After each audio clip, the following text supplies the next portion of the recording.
لن نتكلم، مجرد جولة. تعال وانظر واذهب إلى مكان الخياط ومحل الخياطة. لن نتكلم، سوف نجلس عند الباب ونقف وننظر. تجد ذاك اللي جاي وداخل الخياط ويزمجر ويحاد وتقذف عينيه الشرر، ثم جايب الثياب مع ثلاثة. يقول لي يا أخي أنت ما تفهم. يقول لي صاحب الخياط، يقول أنت ما تفهم، أنا أقول لك حط تحت الكعب 3 إنش، حاطة لي 2 إنش. شوفوا الآن عنده مبدأ، هو لن نتكلم، هو عنده مبدأ يدافع عنه له حق. ثم لن نتكلم ولا كلمة. ثم يجيك واحد ثاني ثم يقول لك حبيبي أنا قلت لك، يقول صاحب الخياط، يقول له يا أخي أنا قلت لك حط الثوب فوق الكعب، أنت حاطه لي على الكعب. زعلان برضه، يدافع عن مبدأ عنده وله حق. تلقى الخياط يقول له يا أخي لا هذا على الكعب، وشوف يقول الله يرضى عليك ارفعه. سبحان الله، شوف اختلاف الناس. لا نتكلم.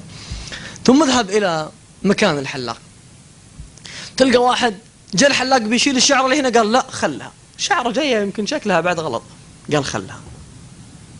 سبحان الله. الثاني قال شيل، وانت شيل ادعس على سنة محمد برجلك.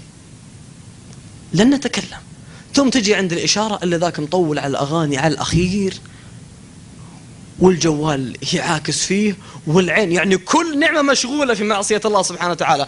العين تناظر هذيك البنت اللي في الليموزين، والثانية تشوف البنت اللي بتركب ساقها، واللي تمشي على الشارع، ومشغول يعني السمع مشغول والبصر مشغول والقلب مشغول وكل شيء فيه مشغول. ثم تجد واحد ثاني جاء من عنده قال له ألم يعلم بأن الله يرى. سبحان الله. هذا عنده FM برضه في السيارة زي ما هذا عنده، وهذا عنده عيون زي ما هذا عنده، هذا عنده شهوة مثل ما هذا عنده. ايش خلى الناس يختلفون؟ ثم تجد ذاك داخل في السوق قاعد يمسمس فيها الشماغ ويضبط الأمور ويناظر الأصول الشخصية، وجالس يتابع ذيك اللي معها طفل عمره 10 سنوات، متى بس يصد الطفل عشان يروح ويعطيها رقم.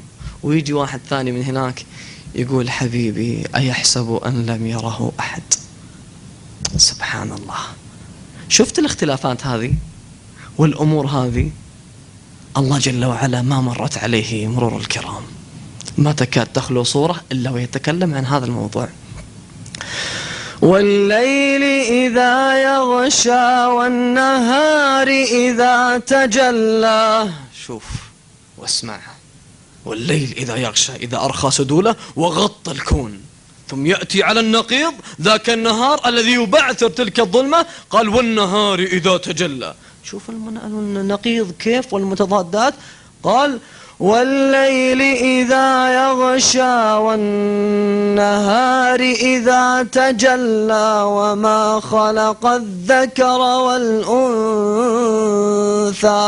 بعد هذه الأقسام العظيمة ماذا تريد أن تقول لنا يا رب؟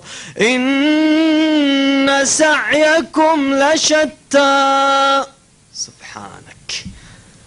منكم من يريد الدنيا ومنكم من يريد الآخرة أفمن كان مؤمنا كمن كان فاسقا لا يستوون. نزيد. أم نجعل الذين آمنوا، بس ما تكفي آمنوا لحالها في القلب غير موجودة في القرآن أبدا.